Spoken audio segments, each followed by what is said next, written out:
Audio Textos GEA presenta Principios del Comunismo por Federico Engels. El trabajo Principios del Comunismo es un proyecto de programa de la Liga de los Comunistas.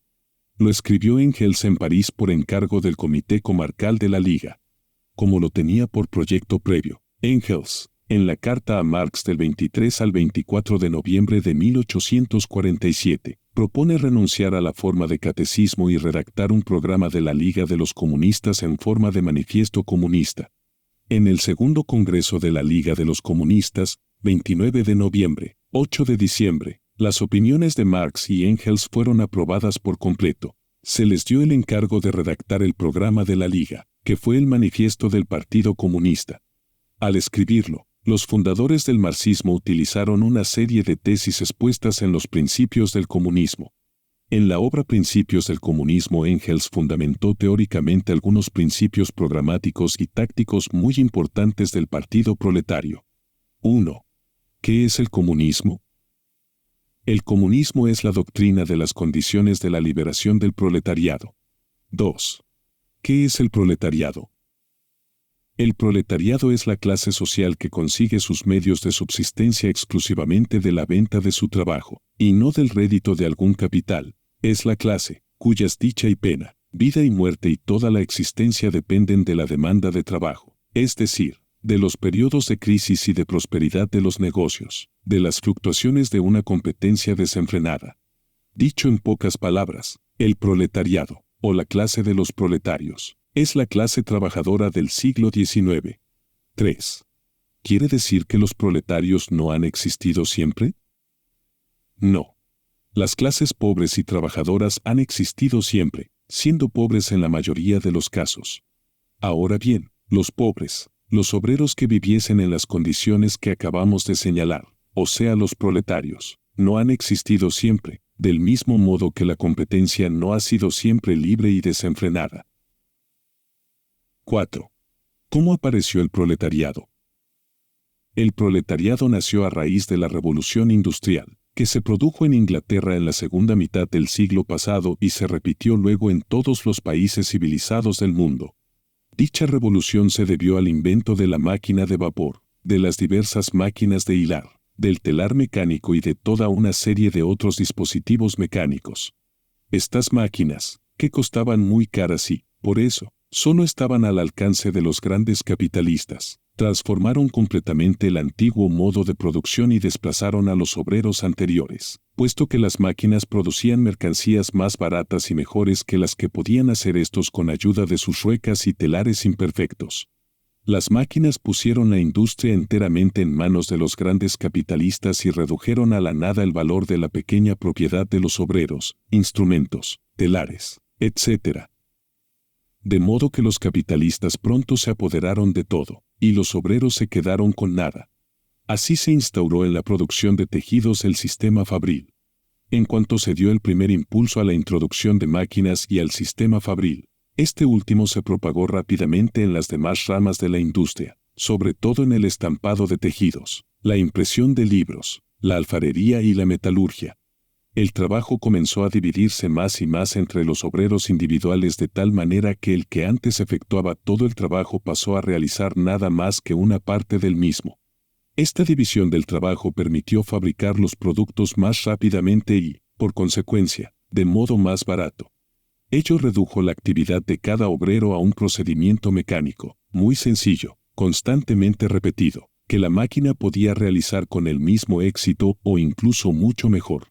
Por tanto, todas estas ramas de la producción cayeron, una tras otra, bajo la dominación del vapor, de las máquinas y del sistema fabril, exactamente del mismo modo que la producción de hilados y de tejidos. En consecuencia, ellas se vieron enteramente en manos de los grandes capitalistas, y los obreros quedaron privados de los últimos restos de su independencia. Poco a poco, el sistema fabril extendió su dominación no ya solo a la manufactura, en el sentido estricto de la palabra, sino que comenzó a apoderarse más y más de las actividades artesanas, ya que también en esta esfera los grandes capitalistas desplazaban cada vez más a los pequeños maestros, montando grandes talleres, en los que era posible ahorrar muchos gastos e implantar una detallada división del trabajo. Así llegamos a que, En los países civilizados, casi en todas las ramas del trabajo se afianza la producción fabril y, casi en todas estas ramas, la gran industria desplaza a la artesanía y la manufactura. Como resultado de ello, se arruina más y más la antigua clase media, sobre todo los pequeños artesanos. Cambia completamente la anterior situación de los trabajadores y surgen dos clases nuevas, que absorben paulatinamente a todas las demás, a saber, 1. La clase de los grandes capitalistas, que son ya en todos los países civilizados casi los únicos poseedores de todos los medios de existencia, como igualmente de las materias primas y de los instrumentos, máquinas, fábricas, etc., necesarios para la producción de los medios de existencia. Es la clase de los burgueses, o sea, burguesía. 2.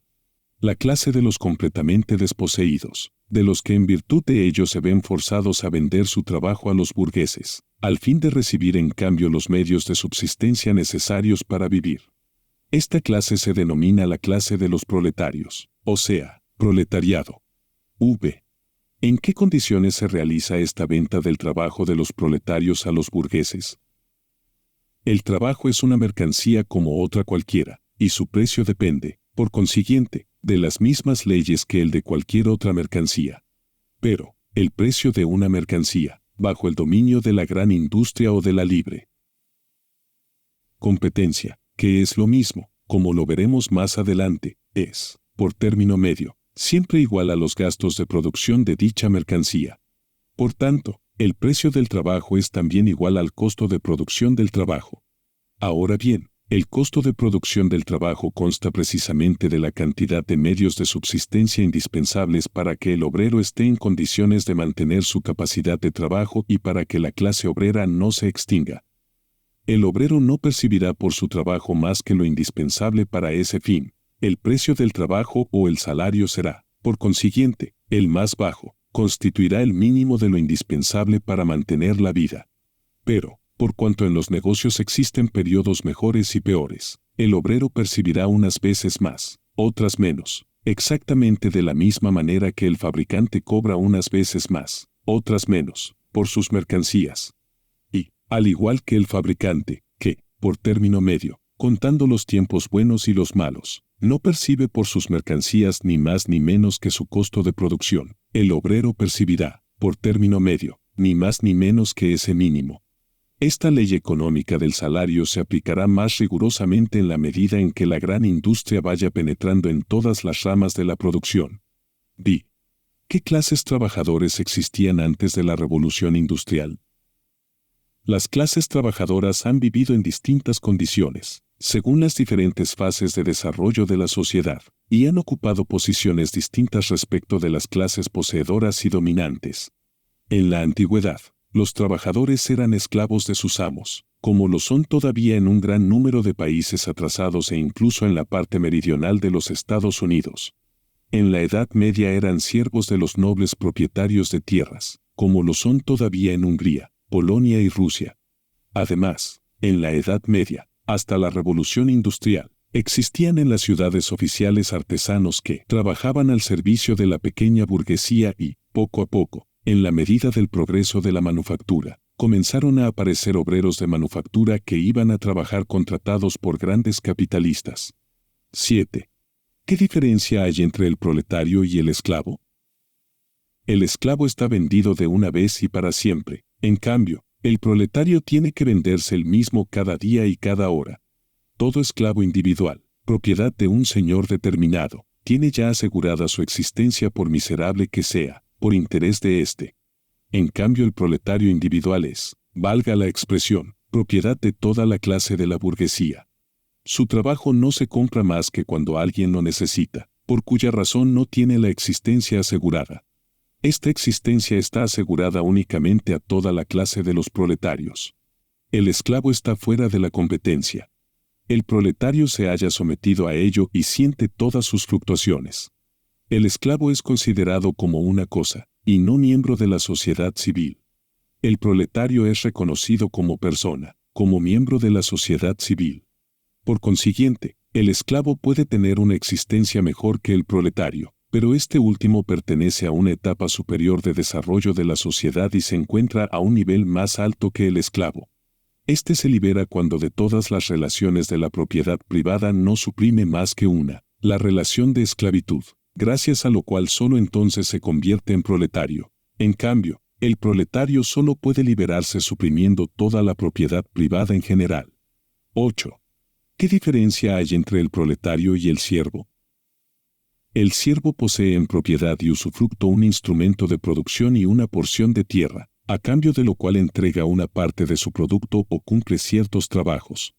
El proletario trabaja con instrumentos de producción pertenecientes a otra persona, por cuenta de ésta, a cambio de una parte del producto. El siervo da, al proletario le dan. El siervo tiene la existencia asegurada, el proletario no. El siervo está fuera de la competencia, el proletario se halla sujeto a ella. El siervo se libera ya refugiándose en la ciudad y haciéndose artesano, ya dando a su amo dinero en lugar de trabajo o productos, transformándose en libre arrendatario, ya expulsando a su señor feudal y haciéndose el mismo propietario. Dicho en breves palabras, se libera entrando de una manera u otra en la clase poseedora y en la esfera de la competencia. El proletario se libera suprimiendo la competencia, la propiedad privada y todas las diferencias de clase. 9. ¿Qué diferencia hay entre el proletario y el artesano? ¿Qué diferencia hay entre el proletario y el obrero de manufactura? El obrero de manufactura de los siglos XVI, XVIII poseía casi en todas partes instrumentos de producción, su telar, su rueca para la familia y un pequeño terreno que cultivaba en las horas libres. El proletario no tiene nada de eso. El obrero de manufactura vive casi siempre en el campo y se halla en relaciones más o menos patriarcales con su señor o su patrono. El proletario suele vivir en grandes ciudades y no lo unen a su patrono más que relaciones de dinero. La gran industria arranca al obrero de manufactura de sus condiciones patriarcales. Este pierde la propiedad que todavía poseía y solo entonces se convierte en proletario. 11. ¿Cuáles fueron las consecuencias directas de la revolución industrial y de la división de la sociedad en burgueses y proletarios? En primer lugar, en virtud de que el trabajo de las máquinas reducía más y más los precios de los artículos industriales, en casi todos los países del mundo el viejo sistema de la manufactura o de la industria basada en el trabajo manual fue destruido enteramente. Todos los países semibárbaros que todavía quedaban más o menos al margen del desarrollo histórico y cuya industria se basaba todavía en la manufactura, fueron arrancados violentamente de su aislamiento. Comenzaron a comprar mercancías más baratas a los ingleses, dejando que se muriesen de hambre sus propios obreros de manufactura. Así, países que durante milenios no conocieron el menor progreso, como, por ejemplo, la India, pasaron por una completa revolución, e incluso la China marcha ahora de cara a la revolución. Las cosas han llegado a tal punto que una nueva máquina que se invente ahora en Inglaterra podrá, en el espacio de un año, condenar al hambre a millones de obreros de China.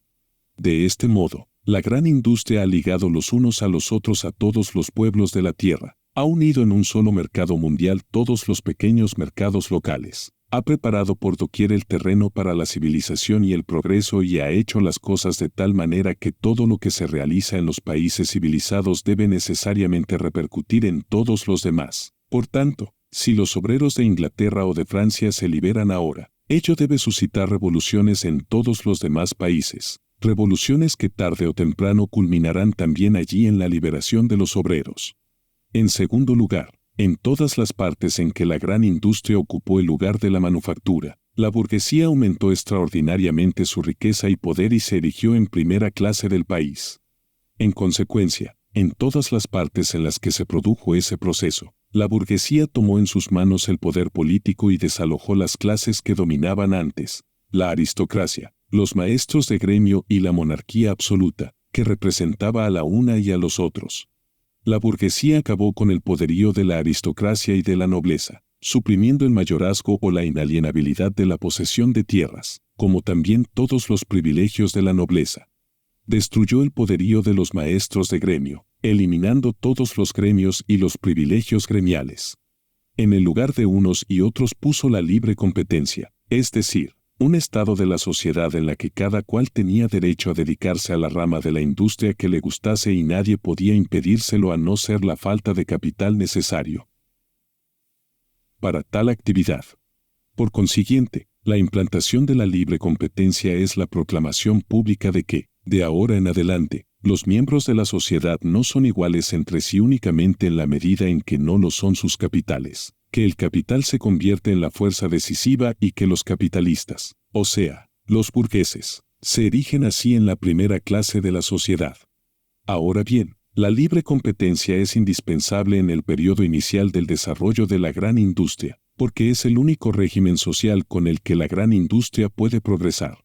Tras de aniquilar de este modo el poderío social de la nobleza y de los maestros de gremio, puso fin también al poder político de la una y los otros. Llegada a ser la primera clase de la sociedad, la burguesía se proclamó también la primera clase en la esfera política. Lo hizo implantando el sistema representativo, basado en la igualdad burguesa ante la ley y en el reconocimiento legislativo de la libre competencia. Este sistema fue instaurado en los países europeos bajo la forma de la monarquía constitucional.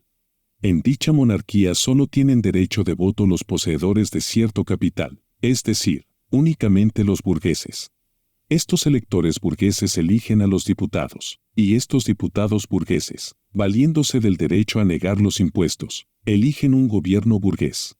En tercer lugar, la revolución industrial ha creado en todas partes el proletariado en la misma medida que la burguesía. Cuanto más ricos se hacían los burgueses, más numerosos eran los proletarios.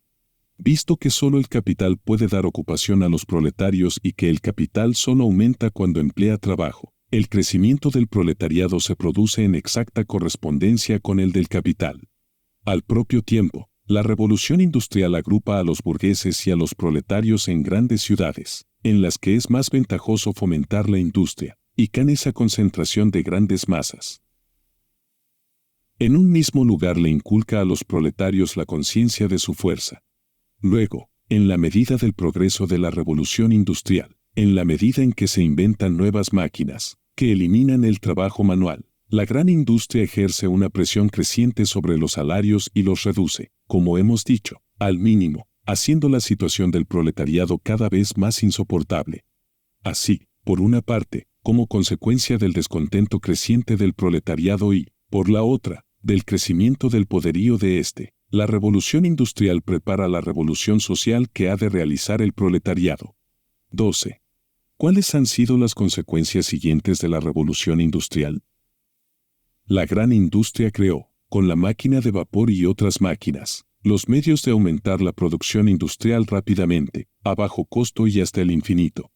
Merced a esta facilidad de ampliar la producción, la libre competencia, consecuencia necesaria de esta gran industria, adquirió pronto un carácter extraordinariamente violento. Un gran número de capitalistas se lanzó a la industria. En breve plazo se produjo más de lo que se podía consumir. Como consecuencia, no se podían vender las mercancías fabricadas y sobrevino la llamada crisis comercial. Las fábricas tuvieron que parar, los fabricantes quebraron y los obreros se quedaron sin pan. Y en todas partes se extendió la mayor miseria. Al cabo de cierto tiempo se vendieron los productos sobrantes, las fábricas volvieron a funcionar, los salarios subieron y, poco a poco, los negocios marcharon mejor que nunca. Pero no por mucho tiempo, ya que pronto volvieron a producirse demasiadas mercancías y sobrevino una nueva crisis que transcurrió exactamente de la misma manera que la anterior. Así, desde comienzos del presente siglo, en la situación de la industria se han producido continuamente oscilaciones entre periodos de prosperidad y periodos de crisis, y casi regularmente, cada 5 o 7 años, se ha producido tal crisis, con la particularidad de que cada vez acarreaba las mayores calamidades para los obreros, una agitación revolucionaria general y un peligro colosal para todo el régimen existente. 13. ¿Cuáles son las consecuencias de estas crisis comerciales que se repiten regularmente? En primer lugar, la de que la gran industria, que en el primer periodo de su desarrollo creó la libre competencia, la ha rebasado ya, que la competencia y, hablando en términos generales, la producción industrial en manos de unos u otros particulares se ha convertido para ella en una traba a la que debe y ha de romper, que la gran industria, mientras siga sobre la base actual, no puede existir sin conducir cada 7 años a un caos general que supone cada vez un peligro para toda la civilización y no solo sume en la miseria a los proletarios, sino que arruina a muchos burgueses, que, por consiguiente, la gran industria debe destruirse ella misma, lo que es absolutamente imposible, o reconocer que hace imprescindible una organización completamente nueva de la sociedad, en la que la producción industrial no será más dirigida por unos u otros fabricantes en competencia entre sí, sino por toda la sociedad con arreglo a un plan determinado y de conformidad con las necesidades de todos los miembros de la sociedad. En segundo lugar, que la gran industria y la posibilidad, condicionada por esta, de ampliar hasta el infinito la producción permiten crear un régimen social en el que se producirán tantos medios de subsistencia que cada miembro de la sociedad estará en condiciones de desarrollar y emplear libremente todas sus fuerzas y facultades, de modo que, precisamente la peculiaridad de la gran industria que en la sociedad moderna engendra toda la miseria y todas las crisis comerciales será en la otra organización social justamente la que ha de acabar con esa miseria y esas fluctuaciones preñadas de tantas desgracias. Por tanto, está probado claramente, 1, que en la actualidad todos estos males se deben únicamente al régimen social, el cual ya no responde más a las condiciones existentes. 2, que ya existen los medios de supresión definitiva de estas calamidades por vía de la construcción de un nuevo orden social. 14. ¿Cómo debe ser ese nuevo orden social? Ante todo, la administración de la industria y de todas las ramas de la producción en general dejará de pertenecer a unos u otros individuos en competencia. En lugar de esto, las ramas de la producción pasarán a manos de toda la sociedad, es decir, serán administradas en beneficio de toda la sociedad, con arreglo a un plan general y con la participación de todos los miembros de la sociedad. Por tanto, el nuevo orden social suprimirá la competencia y la sustituirá con la asociación. En vista de que la dirección de la industria, al hallarse en manos de particulares, implica necesariamente la existencia de la propiedad privada y por cuanto la competencia no es otra cosa que ese modo de dirigir la industria, en el que la gobiernan propietarios privados, la propiedad privada va unida inseparablemente a la dirección individual de la industria y a la competencia. Así, la propiedad privada debe también ser suprimida y ocuparán su lugar el usufructo colectivo de todos los instrumentos de producción y el reparto de los productos de común acuerdo, lo que se llama la comunidad de bienes. La supresión de la propiedad privada es incluso la expresión más breve y más característica de esta transformación de todo el régimen social, que se ha hecho posible merced al progreso de la industria. Por eso los comunistas la plantean con razón como su principal reivindicación. 15. ¿Eso quiere decir que la supresión de la propiedad privada no era posible antes? No, no era posible. Toda transformación del orden social, todo cambio de las relaciones de propiedad es consecuencia necesaria de la aparición de nuevas fuerzas productivas que han dejado de corresponder a las viejas relaciones de propiedad. Así ha surgido la misma propiedad privada. La propiedad privada no ha existido siempre. Cuando a fines de la Edad Media surgió el nuevo modo de producción bajo la forma de la manufactura, que no encuadraba en el marco de la propiedad feudal y gremial. Esta manufactura, que no correspondía ya a las viejas relaciones de propiedad, dio vida a una nueva forma de propiedad, la propiedad privada. En efecto, para la manufactura y para el primer periodo de desarrollo de la gran industria no era posible ninguna otra forma de propiedad además de la propiedad privada. No era posible ningún orden social además del basado en esta propiedad. Mientras no se pueda conseguir una cantidad de productos que no solo baste para todos, sino que se quede cierto excedente para aumentar el capital social y seguir fomentando las fuerzas productivas, deben existir necesariamente una clase dominante que disponga de las fuerzas productivas de la sociedad y una clase pobre y oprimida. La constitución y el carácter de estas clases dependen del grado de desarrollo de la producción. La sociedad de la Edad Media, que tiene por base el cultivo de la tierra, nos da el señor feudal y el siervo. Las ciudades de las postrimerías de la Edad Media nos dan el maestro artesano, el oficial y el jornalero. En el siglo XVII, el propietario de manufactura y el obrero de esta. En el siglo XIX, el gran fabricante y el proletario. Es claro que, hasta el presente, Las fuerzas productivas no se han desarrollado aún al punto de proporcionar una cantidad de bienes suficiente para todos y para que la propiedad privada sea ya una traba, un obstáculo para su progreso. Pero hoy, cuando, merced al desarrollo de la gran industria, en primer lugar, se han constituido capitales y fuerzas productivas en proporciones sin precedentes y existen medios para aumentar en breve plazo hasta el infinito estas fuerzas productivas, cuando, en segundo lugar, estas fuerzas productivas se concentran en manos de un reducido número de burgueses, mientras la gran masa del pueblo se va convirtiendo cada vez más en proletarios, con la particularidad de que su situación se hace más precaria e insoportable en la medida en que aumenta la riqueza de los burgueses, cuando, en tercer lugar, estas poderosas fuerzas productivas, que se multiplican con tanta facilidad hasta rebasar el marco de la propiedad privada y del burgués, provocan continuamente las mayores conmociones del orden social. Solo ahora la supresión de la propiedad privada se ha hecho posible e incluso absolutamente necesaria. 16. ¿Será posible suprimir por vía pacífica la propiedad privada? Sería de desear que fuese así, y los comunistas, como es lógico, serían los últimos en oponerse a ello. Los comunistas saben muy bien que todas las conspiraciones, además de inútiles, son incluso perjudiciales. Están perfectamente al corriente de que no se pueden hacer las revoluciones premeditada y arbitrariamente y que éstas han sido siempre y en todas partes una consecuencia necesaria de circunstancias que no dependían en absoluto de la voluntad y la dirección de unos u otros partidos o clases enteras. Pero, al propio tiempo, ven que se viene aplastando por la violencia el desarrollo del proletariado en casi todos los países civilizados y que, con ello, los enemigos mismos de los comunistas trabajan con todas sus energías para la revolución. Si todo ello termina, en fin de cuentas, empujando al proletariado subyugado a la revolución, nosotros, los comunistas, defenderemos con hechos, no menos que como ahora lo hacemos de palabra, la causa del proletariado. 17. ¿Será posible suprimir de golpe la propiedad privada? No, no será posible. Del mismo modo que no se puede aumentar de golpe las fuerzas productivas existentes en la medida necesaria para crear una economía colectiva. Por eso, la revolución del proletariado, que se avecina según todos los indicios, solo podrá transformar paulatinamente la sociedad actual, y acabará con la propiedad privada únicamente cuando haya creado la necesaria cantidad de medios de producción. 18. ¿Qué vía de desarrollo tomará esa revolución?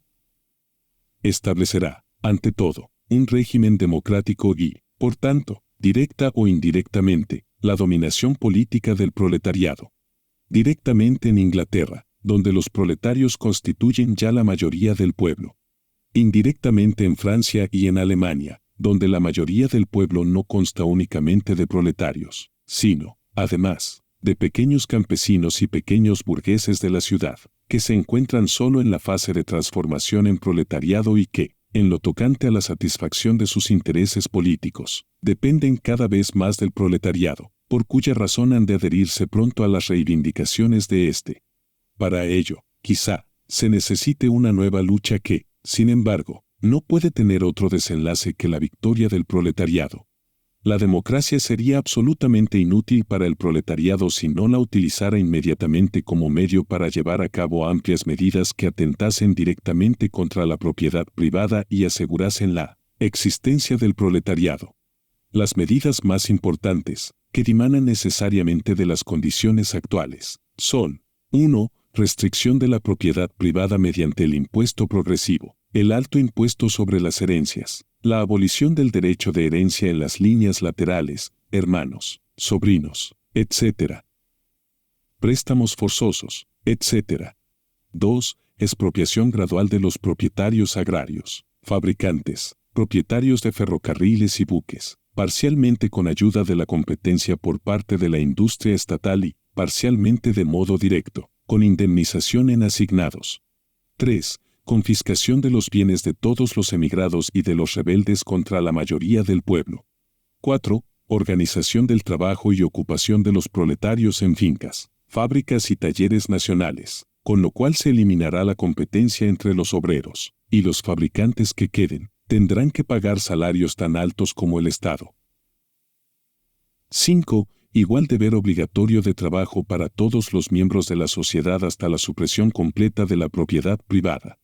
Formación de ejércitos industriales, sobre todo para la agricultura.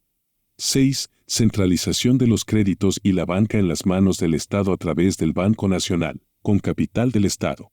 Cierre de todos los bancos privados. 7. Aumento del número de fábricas, talleres, ferrocarriles y buques nacionales. Cultivo de todas las tierras que están sin labrar y mejoramiento del cultivo de las demás tierras en consonancia con el aumento de los capitales y del número de obreros de que dispone la nación. 8. Educación de todos los niños en establecimientos estatales y a cargo del Estado, desde el momento en que puedan prescindir del cuidado de la madre. Conjugar la educación con el trabajo fabril. 9. Construcción de grandes palacios en las fincas del Estado para que sirvan de vivienda a las comunas de ciudadanos que trabajen en la industria y la agricultura y unan las ventajas de la vida en la ciudad y en el campo, evitando así el carácter unilateral y los defectos de la una y la otra. 10. Destrucción de todas las casas y barrios insalubres y mal construidos. 11. Igualdad de derecho de herencia para los hijos legítimos y los naturales. 12. Concentración de todos los medios de transporte en manos de la nación. Por supuesto, todas estas medidas no podrán ser llevadas a la práctica de golpe. Pero cada una entraña necesariamente la siguiente.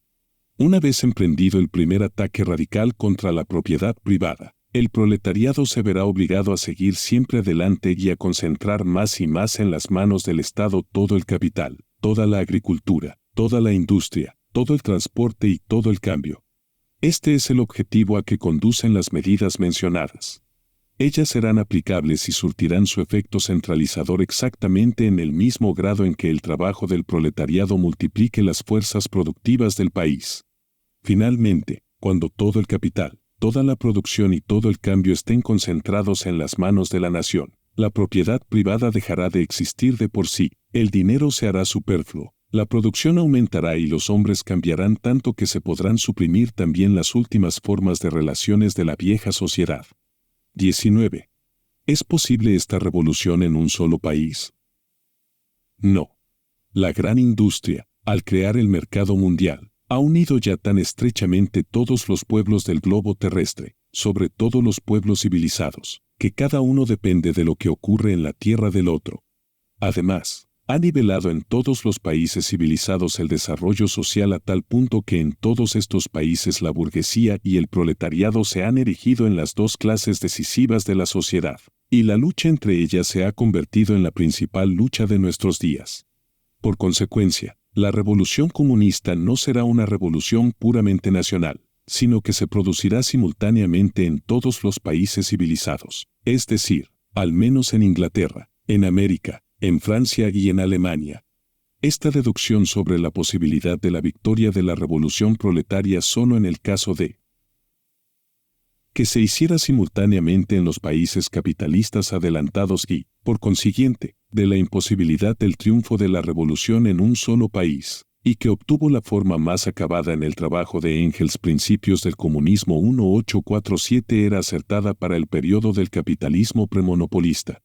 Lenin, partiendo de la ley, que él descubrió, del desarrollo económico y político desigual del capitalismo en la época del imperialismo, llegó a la nueva conclusión de que era posible la victoria de la revolución socialista primero en varios países o incluso en uno solo, tomado por separado, y de que era imposible la victoria simultánea de la revolución en todos los países o en la mayoría de ellos.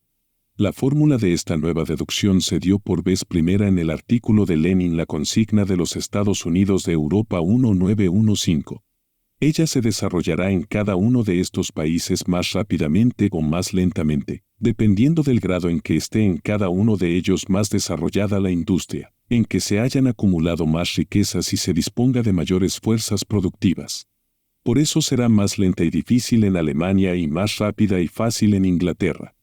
Ejercerá igualmente una influencia considerable en los demás países del mundo, modificará de raíz y acelerará extraordinariamente su anterior marcha del desarrollo. Es una revolución universal y tendrá, por eso, un ámbito universal. 20. ¿Cuáles serán las consecuencias de la supresión definitiva de la propiedad privada? Al quitar a los capitalistas privados el usufructo de todas las fuerzas productivas y medios de comunicación, así como el cambio y el reparto de los productos, al administrar todo eso con arreglo a un plan basado en los recursos disponibles y las necesidades de toda la sociedad, ésta suprimirá, primeramente, todas las consecuencias nefastas ligadas al actual sistema de dirección de la gran industria. Las crisis desaparecerán. La producción ampliada, que es, en la sociedad actual, una superproducción y una causa tan poderosa de la miseria, será entonces muy insuficiente y deberá adquirir proporciones mucho mayores.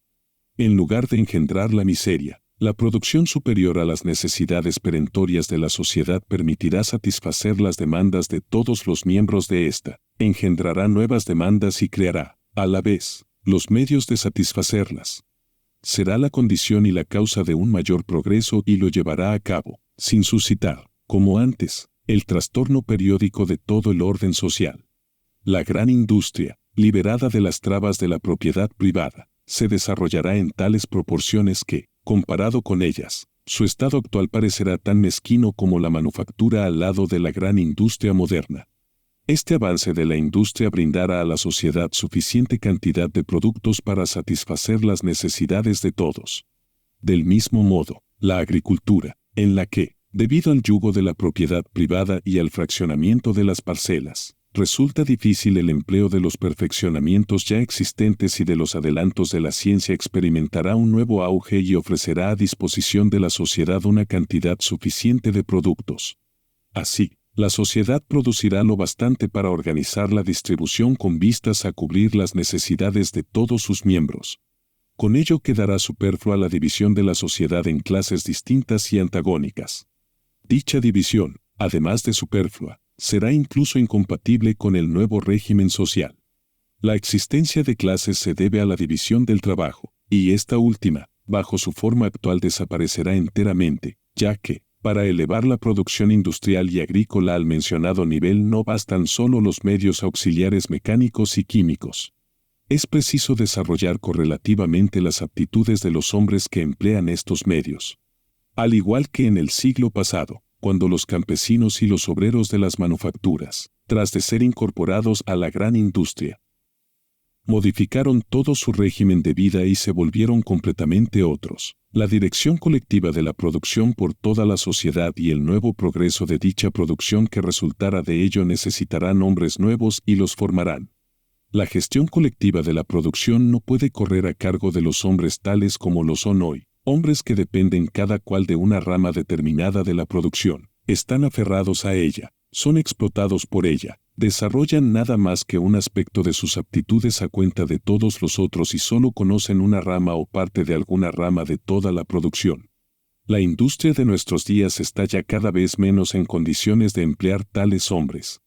La industria que funciona de modo planificado merced al esfuerzo común de toda la sociedad presupone con más motivo hombres con aptitudes desarrolladas universalmente, hombres capaces de orientarse en todo el sistema de la producción.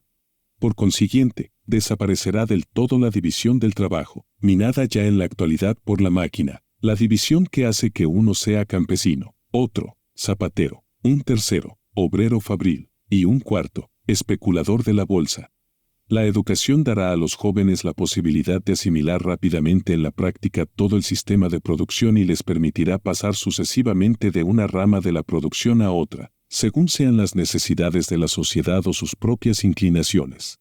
Por consiguiente, la educación los liberará de ese carácter unilateral que la división actual del trabajo impone a cada individuo.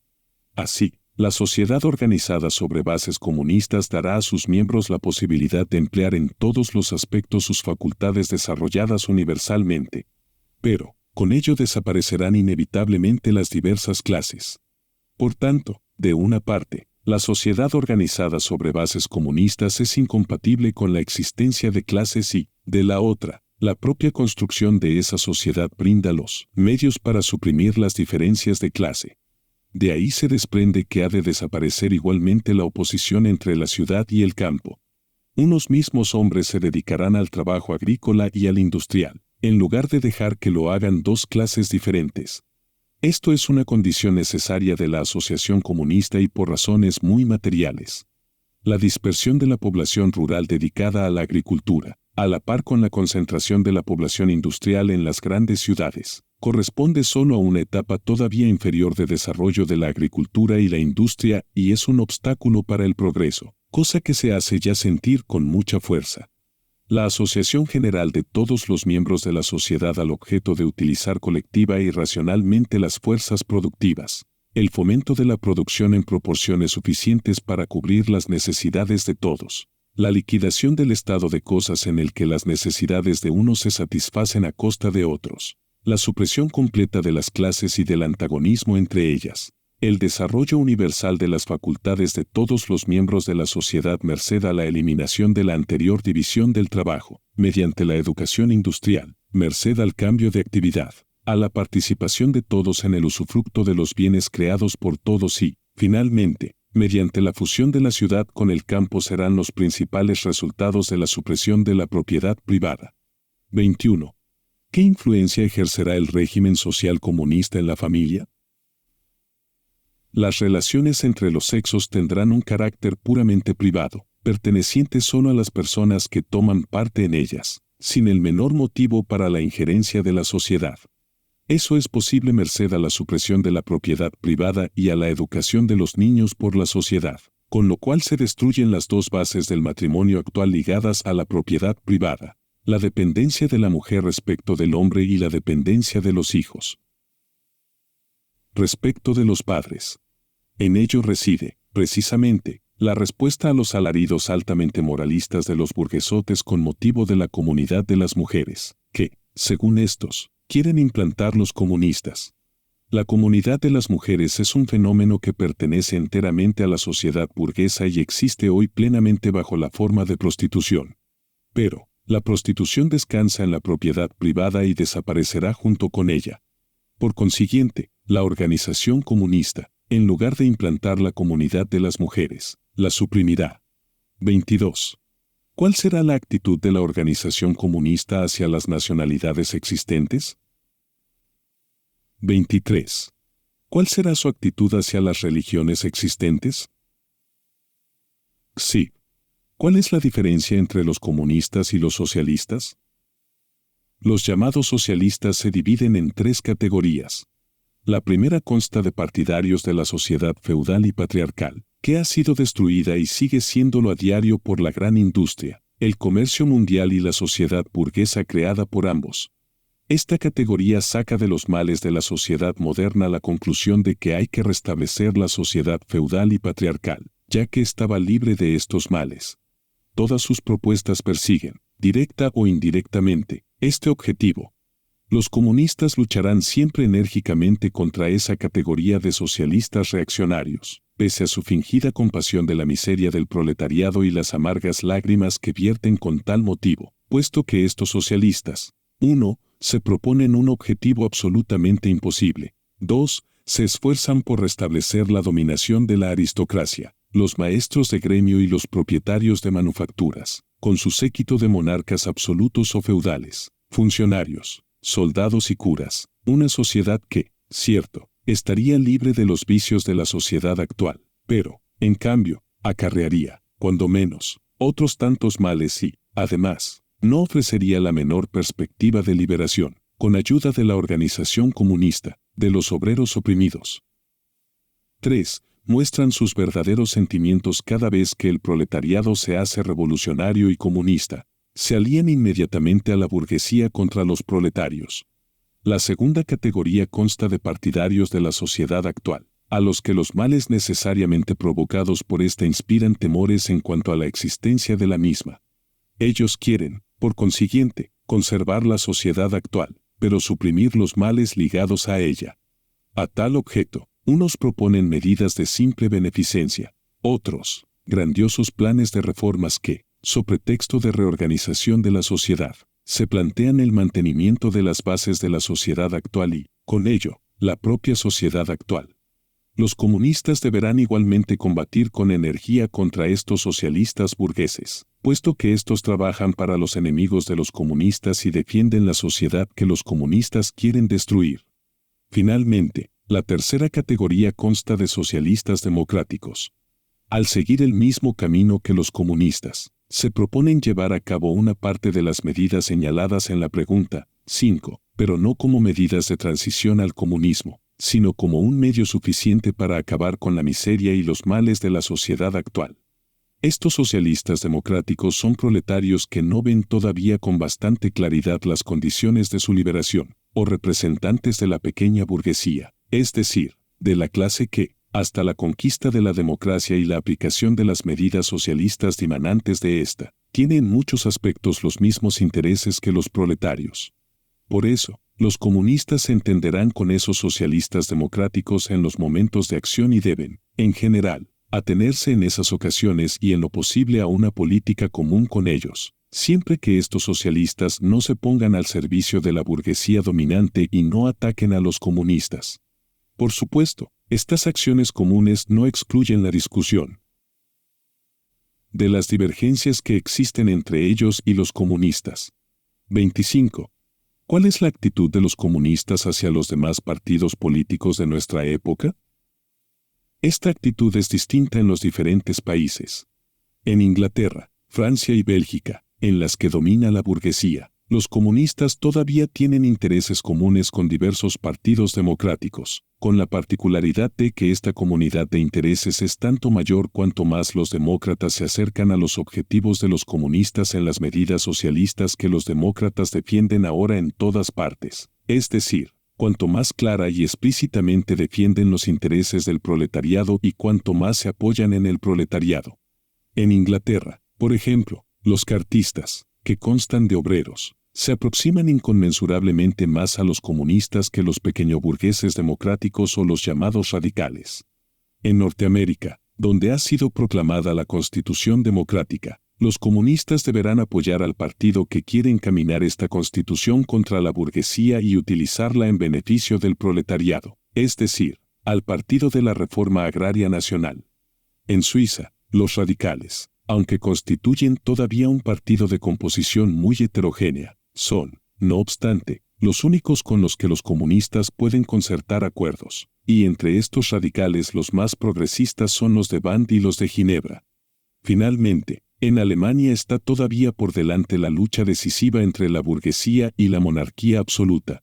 Pero, como los comunistas no pueden contar con una lucha decisiva con la burguesía antes de que ésta llegue al poder, les conviene a los comunistas ayudarle a que conquiste lo más pronto posible la dominación, a fin de derrocarla, a su vez, lo más pronto posible.